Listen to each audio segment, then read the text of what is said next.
মাদারীপুরে ঘটে গেল এক হৃদয় বিদারক ঘটনা, যে ঘটনা দেখে স্তব্ধ হয়ে গেছে পুরো সামাজিক যোগাযোগ মাধ্যম।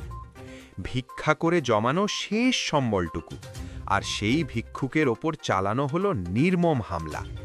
এই ভিডিওটি এখন ভাইরাল, আর প্রশ্ন উঠছে, আমরা কি সত্যিই মানবিক সমাজে বাস করছি?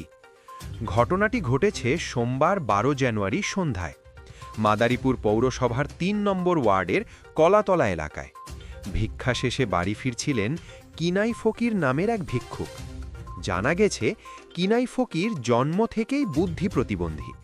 সহজ সরল এই মানুষটি প্রতিদিন বিভিন্ন এলাকায় ঘুরে ভিক্ষা করে জীবন চালান।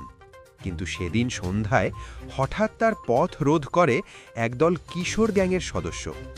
কথা কাটাকাটির এক পর্যায়ে তারা ধারালো অস্ত্র দিয়ে তাকে কুপিয়ে জখম করে।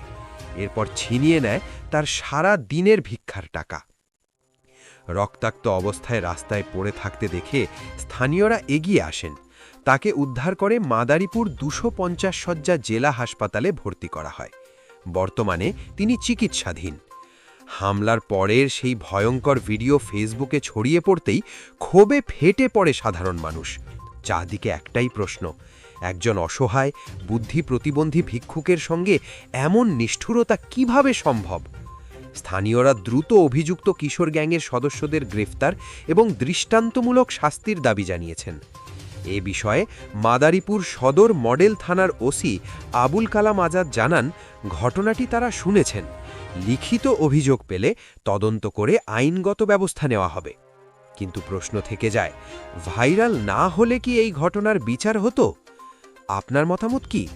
এই ঘটনার সঙ্গে জড়িতদের কি শাস্তি হওয়া উচিত বলে আপনি মনে করেন? কমেন্টে অবশ্যই লিখে জানান। এমন গুরুত্বপূর্ণ ও মানবিক খবর সবার কাছে পৌঁছে দিতে এই ভিডিওটি লাইক দিন, শেয়ার করুন এবং নির্ভরযোগ্য সংবাদ পেতে খবরবিন্দু চ্যানেলটি সাবস্ক্রাইব করতে ভুলবেন না।